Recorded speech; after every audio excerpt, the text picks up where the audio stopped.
Welcome to the Region 5 channel, a place to stay connected, informed, and inspired to change lives. Today, we have our first episode of our graduate series hosted by our RGR5 Lázaro López Mendez. Today, we'll be talking with Omar Torres about time management, and we hope you enjoy.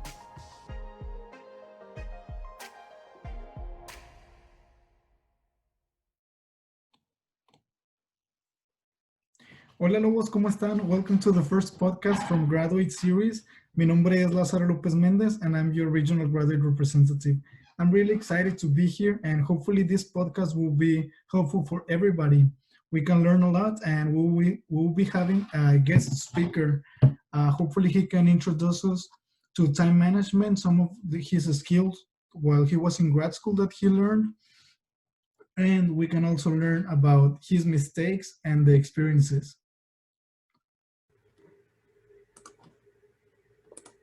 Buenas. Welcome, Omar, to the podcast. How are you been? Very good, Lázaro. How about yourself?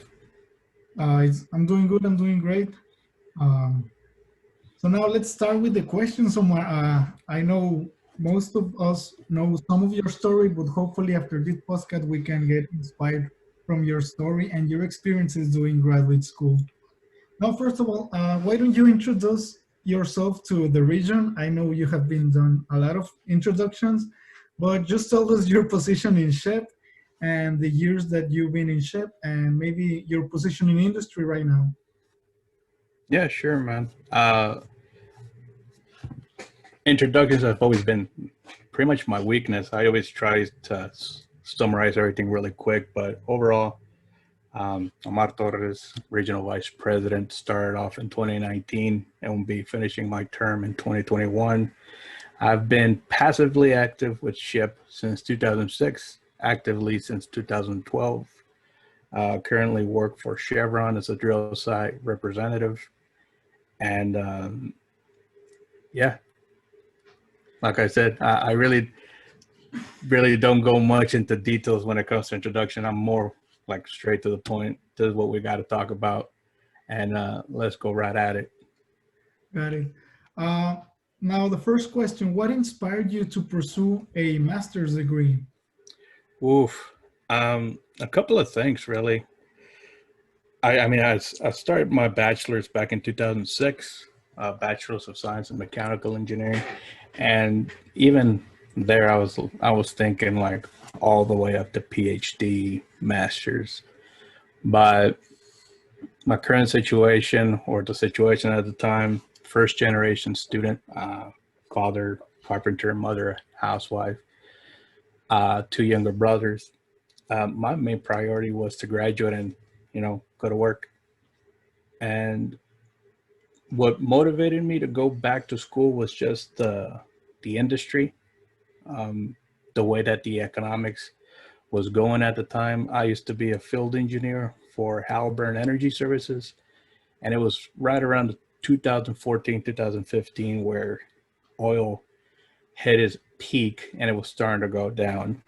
Mm-hmm. And I was already kind of looking like, maybe I like to try some other industry.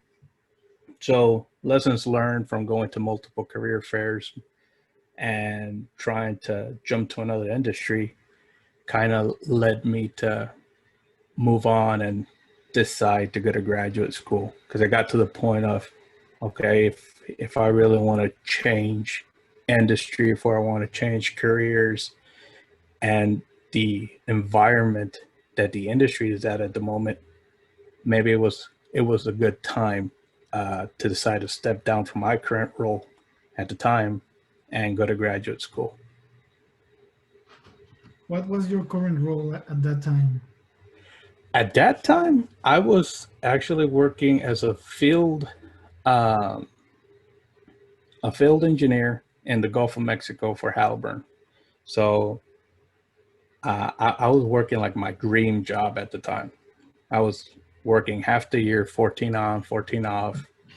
And I remember back when I was an intern, and I would go to the museums and I would see like these videos of people working offshore and thinking like, oh, it must be cool riding a boat to to the job site or at one point ride a helicopter. And I was blessed to be doing that for about 4 years. Sounds interesting. I didn't know that you use helicopter as hoovers to get to your job. Yeah, I got a lot of stories about that, especially when one of them nearly went down. I mean, just imagine you're asleep and you wake up and you're going nose first to the water.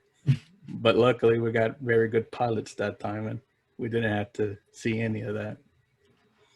Oh, that's really interesting. I didn't know that. Okay, so as mentioned in the introduction, we're going to be talking, and we're going to be the specifics of this podcast will be time management.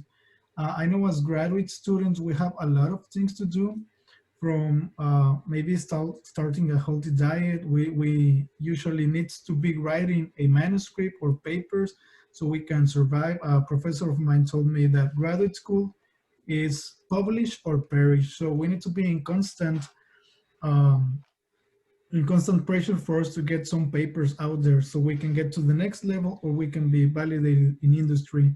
Not to mention that sometimes if we get an assistantship, we need to be teaching assistants, or we need to be doing proctor. We need to be taking care of our classes. We need to be doing homeworks and whatnot, right? So I think this is a really good topic for graduate students that hopefully they can get inspired, they can grab some ideas, and they can also learn from your experiences in grad school. Now, how did you manage your time in graduate school? Did you use any management tools, maybe Monday, Google Calendar, or any of that, or you just went by through your day? I went through my day when I was getting my bachelor's degree, and that would probably explain my sub 3.0 GPA because I let the day run me. I didn't run the day. Uh, what I started doing as soon as I went into graduate school, I was keeping a detailed journal. Was I using Google? Was I using Outlook reminders? No, I didn't.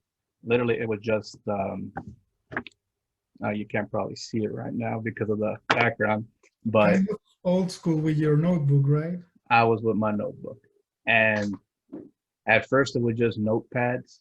Then I jumped into uh, regular books. And then I really started getting hooked into just writing everything down. And I was just buying these hardbound. I mean, I got one of my work journals right here because this is also my workstation. I don't think you can really see it, but I started filling those out, and it would really help me. I mean, it would help me in planning out not only my day, but my week and my month. The way that I would set it up is kind of very similar to the bullet journal. Anybody that looks it up on YouTube, they can see how they kind of do it, and it's pretty much a checklist. So I would just run it by, do my journal, see what I wanted to accomplish for the month, break it down into smaller steps to the point that I knew what I needed to do every day to get me from point A to point B to my final destination. Got it. Hold on, I lost it. That's interesting. I usually just use Google Calendar and just try to plan my day at the beginning of the week, maybe on Sunday. So you're more of an old school. I've seen you at the meetings that you always have your SHPE booklet, and you're always making notes. So that's really good for you to do notes. Now, what were your priorities in grad school? Did you went to the gym? Did you spend your time with family, with your girlfriend? Did you read any book? How did you manage your time? What was your priority during graduate school? Uh, Man, where do I even start there? Gym was definitely not one of them. Uh, it should have been. And Sure. right now, if you would ask me where's gym right now, it's like it's kind of up there right now. But during because right now, I mean, back in graduate school, my main priority was in the beginning graduate school, my research, and then my classes. Outside of that, um, family, make time for family, make time for girlfriend, significant other, always make time for her. And then after that, if there was a little time to socialize, catch up with friends, that'd be great. That was the beginning. At the end of it, oh, unfortunately, I was not what you would say an ideal graduate student. I'll be the first one to admit it. I'll be the first one to admit it. I got distracted, and that's probably something that we can either talk later on today or another time. But it was still my research. It was still my classes and everything. But I started getting a little distracted and doing some events that I should have not have had too much hands-on time on it. Why did you get into SHPE in grad school? I know, like you mentioned, maybe you're going to talk about this right now, but you always in the introduction tell us that you were not that active in undergrad school. It was in grad school that you decided to, I don't know why, but you decided to take more load on your shoulders, and Yeah. you went all the way to SHPE. Why did that happen? Why did you did that decision? Um, like I said, I've been passively involved, and when I mean passively, I meant like I knew it was there. That's as far as it went. I probably went to one meeting, got a slice or two of pizza, and I walked right out. No one could convince me to sit down in one of those meetings. I went for the pizza, y vámonos. My only other involvement with SHIP as an undergraduate was going to Cincinnati, Ohio for the 2010 National Conference. That's as far as I went. I started getting involved with SHIP in 2012 by my friend Chris Garza, who invited me to be the speaker for one of the Noche de Ciencias uh, panels. And after that, I got hooked. So when I went back to school, I didn't want to do anything with SHIP because number one, I was already involved with SHIP at the national level. I was part of the advisory committee, and I just didn't think it'd be a good idea. However, some item, not item, but something popped up that needed some attention. I got involved, and one thing led to another, and before I knew it, I was a lot more involved than I should have because my mentality was back when I was an undergraduate, like what am I gonna help with? Like who? ¿Qué te voy a enseñar a mi compañero o qué te voy a enseñar a ti de buscar trabajo if I don't even have a job myself? That was my mentality back then. Now it's completely different. Now I'm like even if you're a freshman, you have something to give. I mean, you still have a lot of experience, but back then I didn't think that.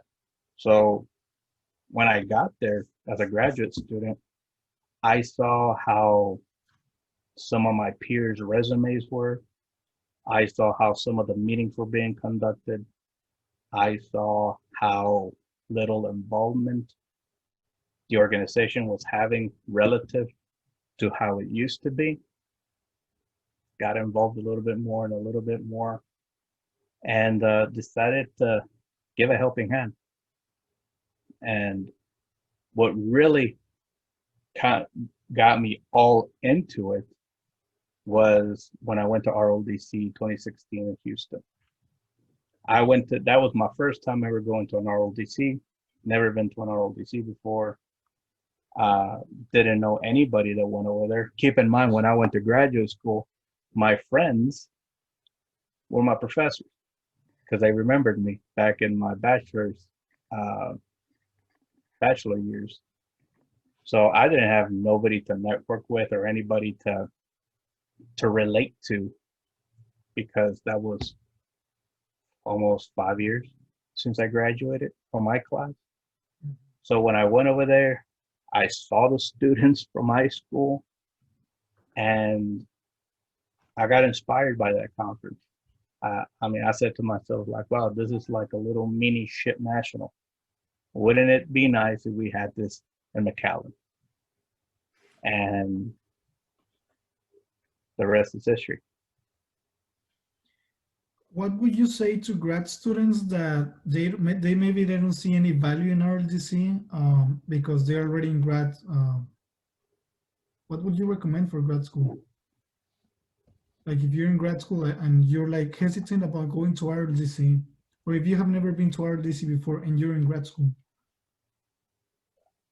If you have the time and the funds, it is in your best interest to go to as many conferences as you possibly can. If it doesn't interfere with your research, doesn't interfere with your classes and your life, I mean, you should go. And this is where, back to the point of time management comes in. I mean, if somebody would tell you, like, Lázaro, I need you to go to this conference next week, or in 2 weeks, you're going to be like, well, how much is it? It's going to be right in the middle of one of my presentations. I got these deadlines coming up, like, I can't make it. So think ahead of time, look at it, put it on the agenda. It is very valuable. Why? Why is it valuable for a graduate student? A lot of these conferences is just a huge networking opportunity. That's what I keep telling everybody. Like, first thing when it comes to going to conferences is to network. Second is to learn. A lot of these workshops, a lot of these seminars, they have amazing content on soft skills, on what they got in the industry right now, seeing what our sponsors are looking for, and you're always out there looking for opportunities. Sometimes what people say is like, ¿pa qué voy a ir? Ya lo oí. Like, yeah, you're right. You probably heard 95% of what they're going to say, but that other 5% is probably what you need to go to the next step. So you always got to be out there looking for those little gems. Yeah, it happened to me the same.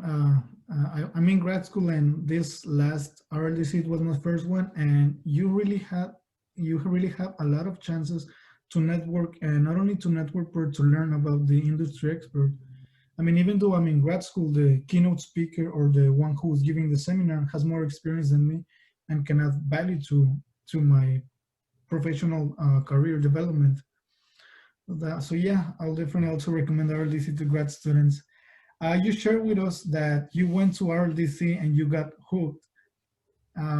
I also know that you delayed your graduation while in grad school. Could you elaborate a little bit more in that so we can know about how did that happen? We can learn about your experience. Oh man, it's one of those things. I guess it depends how you want to sell it or how you want to present it. I kind of took like the scenic route to get my master's. It took me 3 years to get it. Like I said, I was not the greatest graduate student or researcher per se, but the situation where I was at the moment, remember earlier that I said I was looking for a way out. I was kind of trying to change industries. I was ready to move on. Well, I went to HENAC in 2016, and I was looking for a full-time gig. So as soon as I got there, I signed up for one of these corporate tours, and one of the recruiters, I mean, I couldn't remember them at the time, at least when I heard her voice, she called me from behind, like, Omar, is that you?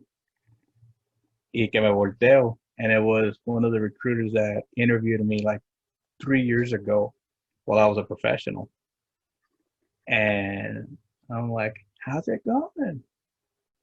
They said, what are you doing here? Like, I'm looking for a job. What are you doing here? And she's like, I'm looking for interns. And I'm like, well, I'm looking for a job. She's like, I'm looking for interns. And I'm like, oh crap. So so it was one of those things that everything was kind of aligning. I wasn't, the greatest graduate student, so I really didn't have a lot of my research out of the way. Uh, for some reason, I thought it'd be a brilliant idea. Like, sure, I'm doing my graduate studies, I'm doing research. Why not also host RLDC, right? What's the worst that can happen? Uh, so that kind of set me back. And now I found my dream company talking to me, very interested, but they want interns. Now, that's where I kind of decided, like, do I really want to rush my graduation, or do I kind of want to give this a shot? And I gave it a shot. I got interviewed and I got offered an internship. So I just delayed my graduation. It's very easy to delay your graduation. I mean, do you know how easy it is? Just don't apply for graduation. If you don't give them the $20, they ain't gonna. They're not gonna do they're not gonna process your graduation. So as long as you don't do that, I mean, you don't graduate. So I just took the decision of, okay, I'm talking with the company that I wanted to work for 4 years, and they're offering me this opportunity. Should I delay, or should I try for the next best thing that I don't even know if is out there? So it was a tough decision, but it's paying dividends still. Got it. So I don't think I understand. You first did RLDC and then took that internship? No. I did that internship first. No, I went to HENAC first. Then I signed up for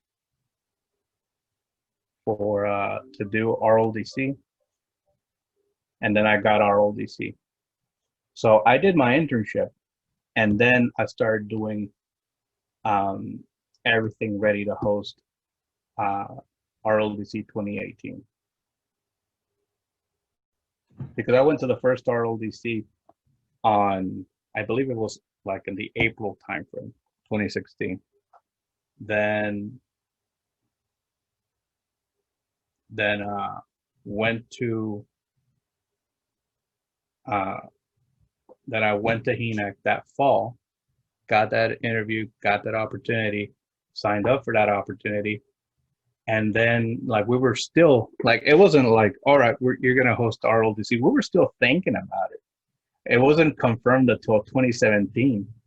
So on the year that I was supposed to graduate, I got all of this stuff thrown at me, like, okay, do you want to do this internship? Do you want to do this RLDC? Like, it all kind of all lined up, and it ended up working out pretty well.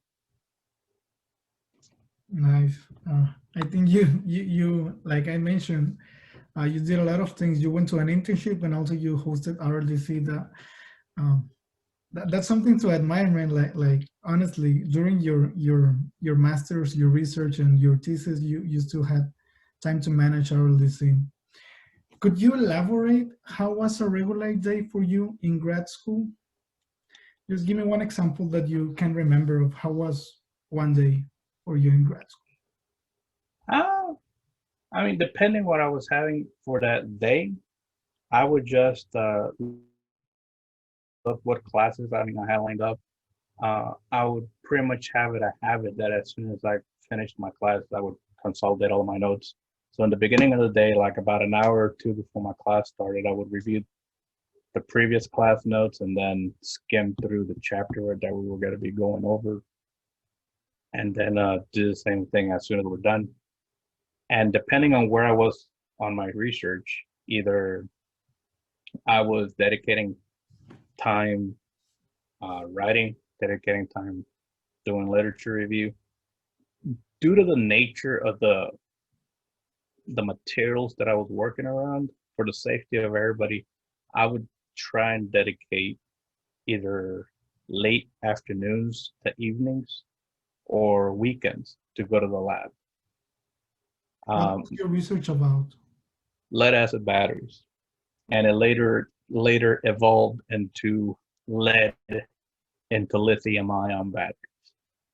I mean, we didn't. The whole purpose of my research was to see if carbon nanofibers could really help the lead acid batteries, which there is plenty of documentation that it does.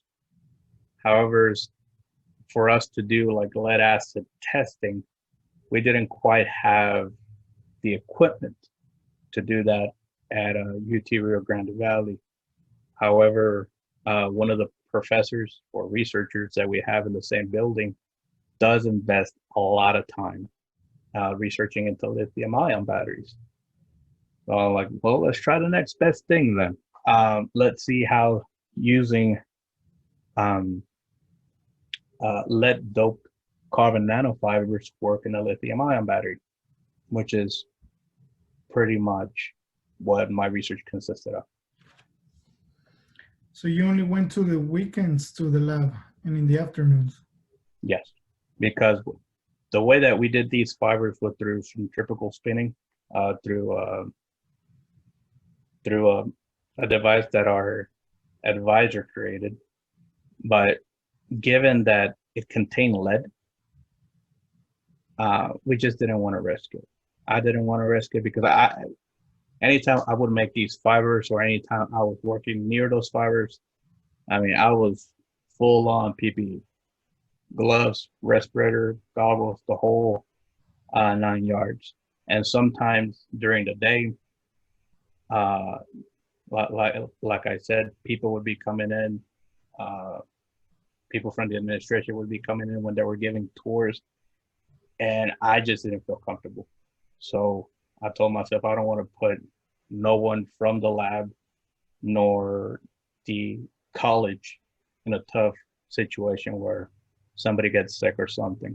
So it's like one of those things. I mean, plan your business. If you know that something could happen, either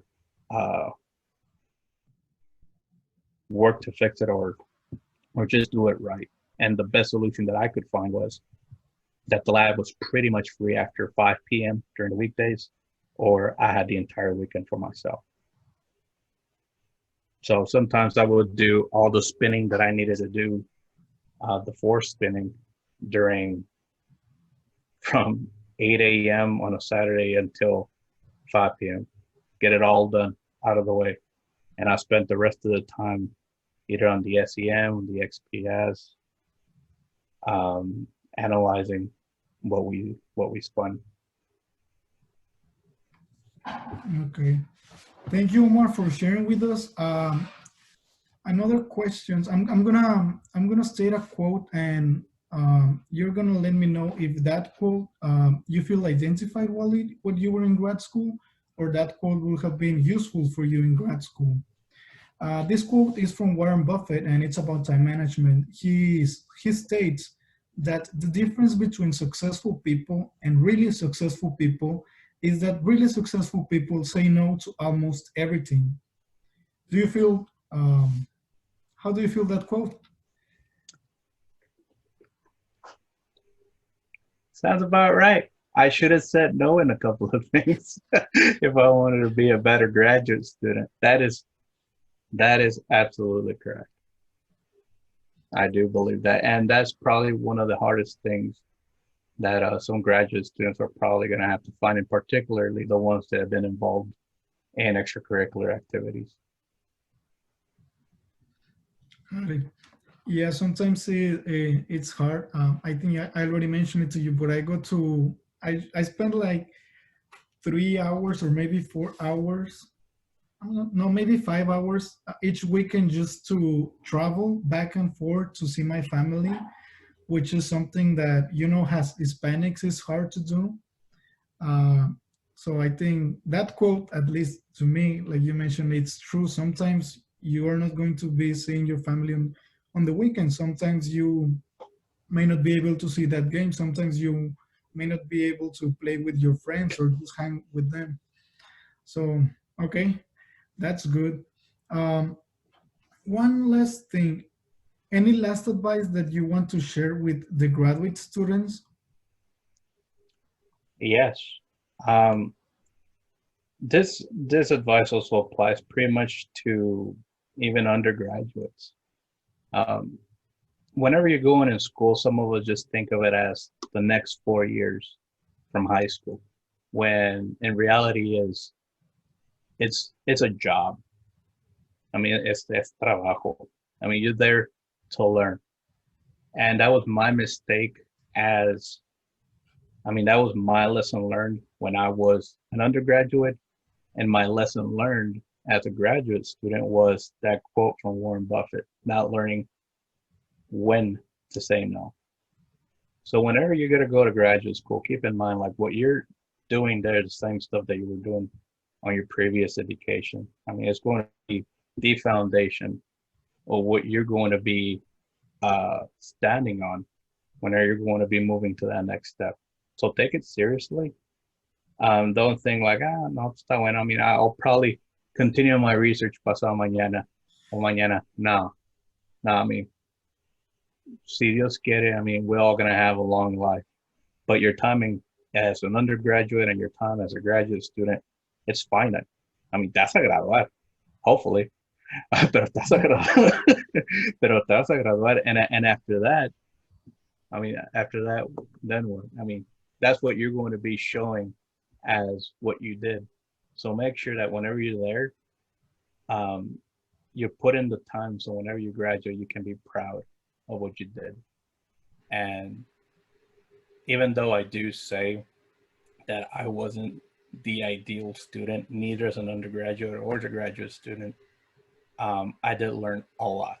I learned a lot about on research and what to do, and also what not to do. And I really do enjoy giving those stories, because whenever I start seeing people learning from my mistakes and saving themselves from tripping up, I mean, that really cheers me up. Okay. Thank you, Omar. This podcast has been great. I've learned a lot about you, and hopefully, other people can also learn with you or from your experiences, like you mentioned. So, I think that's it. Thank you guys for being with us until the end of the podcast. Hopefully, you can get something from this. This is for you guys. If you have any questions, or if you would like to talk about any topic in specific, you can send it to us to the RGR, or just send a message to the Instagram page or to the Facebook page. Thank you, Omar. It's been a pleasure. Thank you for your time and for your experiences. And we'll see you soon. Bye bye, Lobos. Take care. Gracias. Thank you all for tuning into our channel. Please make sure to follow us on all our social media. Our Instagram is at SHPRegion5, our Facebook is at ship.region5, and our Twitter is at ship_region5. If you enjoyed this video and would like to stay updated on our graduate series, make sure to give this video a like, subscribe to our channel, and hit the notification button. Also, comment down below a time management tip. Thank you so much for watching. Until next time.